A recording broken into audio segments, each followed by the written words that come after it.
नमस्कार मित्रों, मैं सत्यप्रिय अवस्थी आपका आपके ही चैनल पर हार्दिक स्वागत करता हूं। आज का हमारा टॉपिक है असेंडिंग ट्राइएंगल पैटर्न।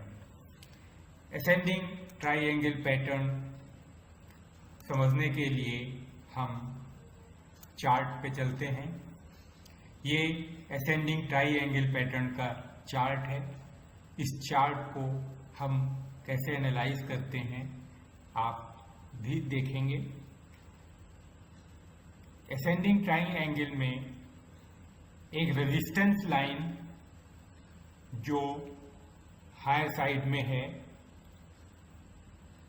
इसका मतलब ये है कि प्राइस इस हायर पॉइंट पे आने के बाद में फिर नीचे जाता है और फिर दोबारा जब ऊपर आता है फिर ये इसी हायर पॉइंट से नीचे आ जाता है।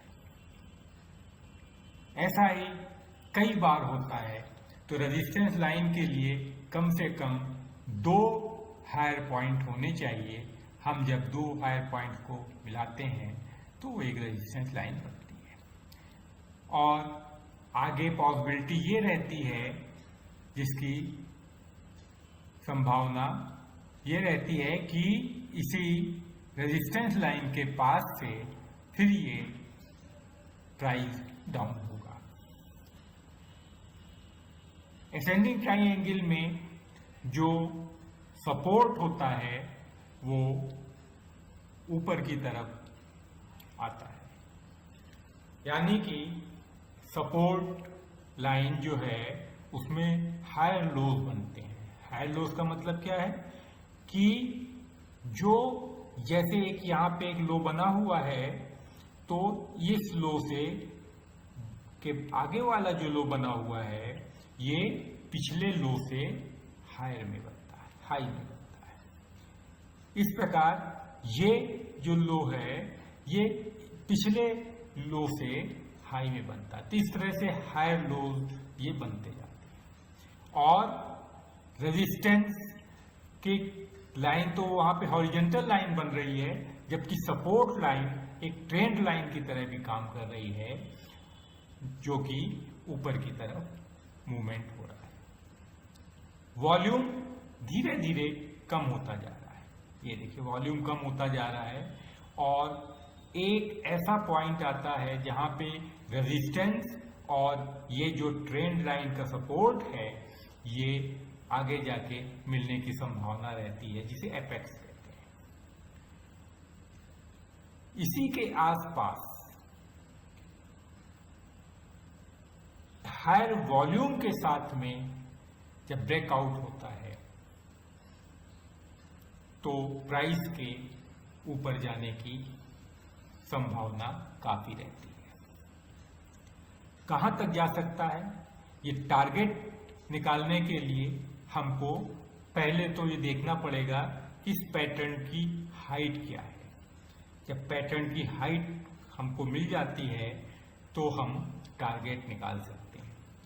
मान लीजिए यहां पे पैटर्न की हाइट 20 है और ये जो ब्रेकआउट पे कैंडल की क्लोजिंग है वो 100 है।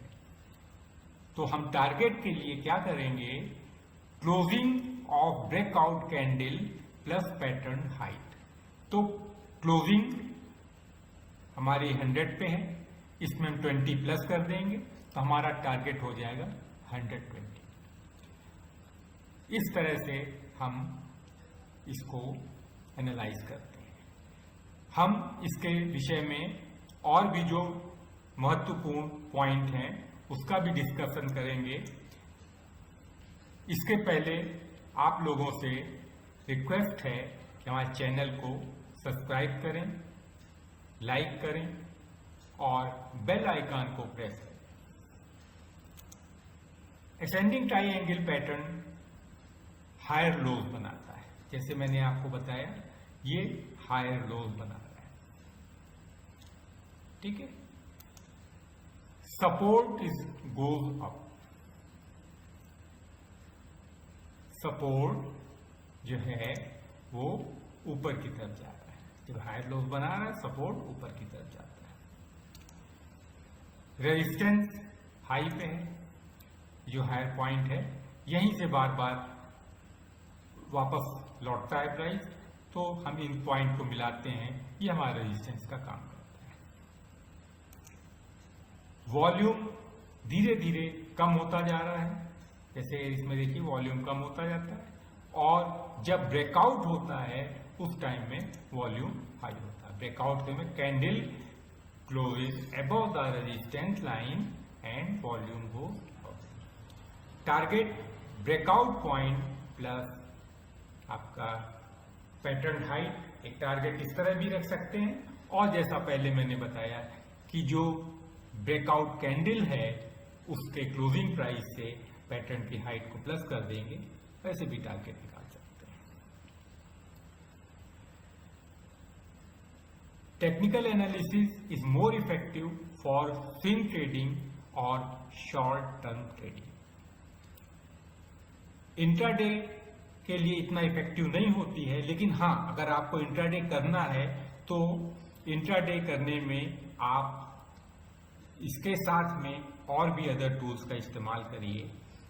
इन intraday trading you can use it like a confirmation along with other tools.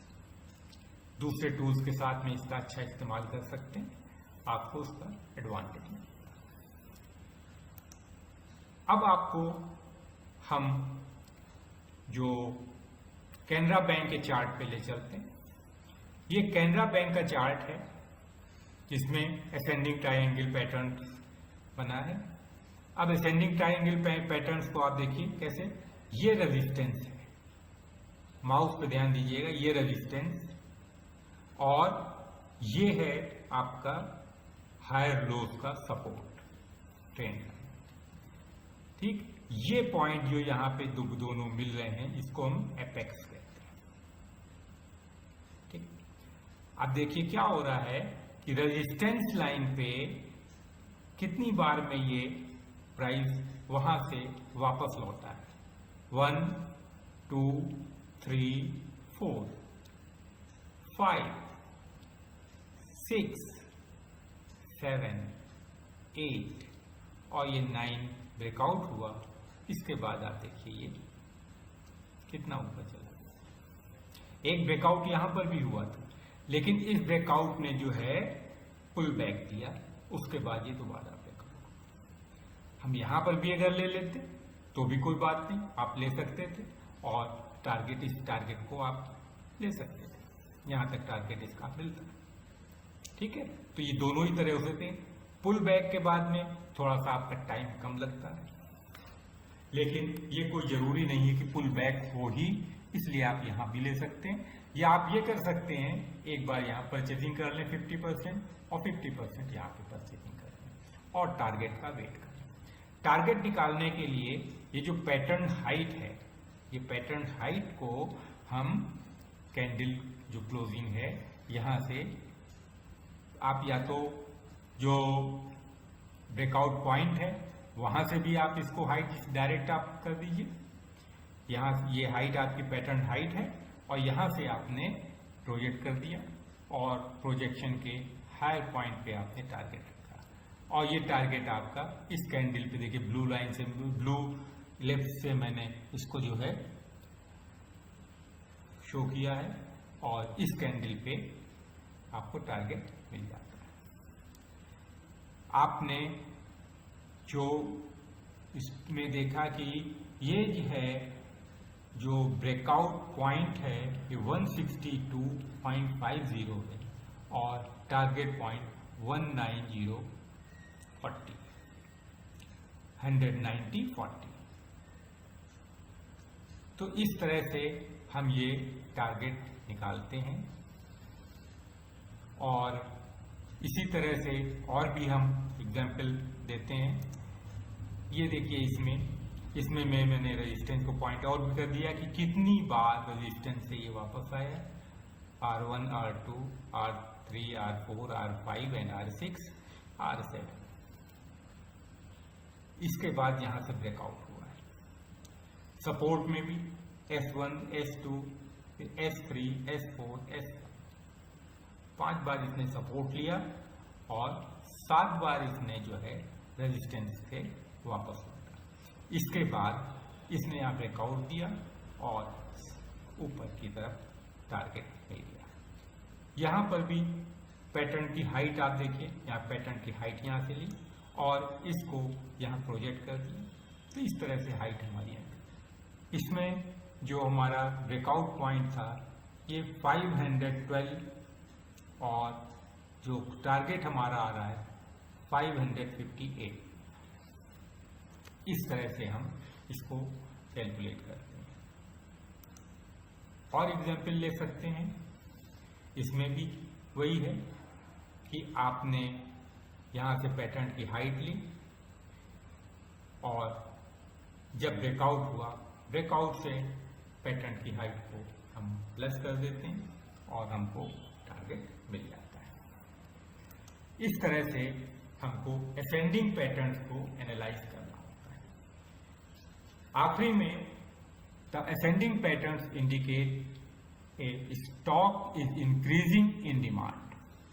The stock meets a level of support of resistance, the horizontal and trend line, several times before breaking out and continuing the direction of the developing up pattern.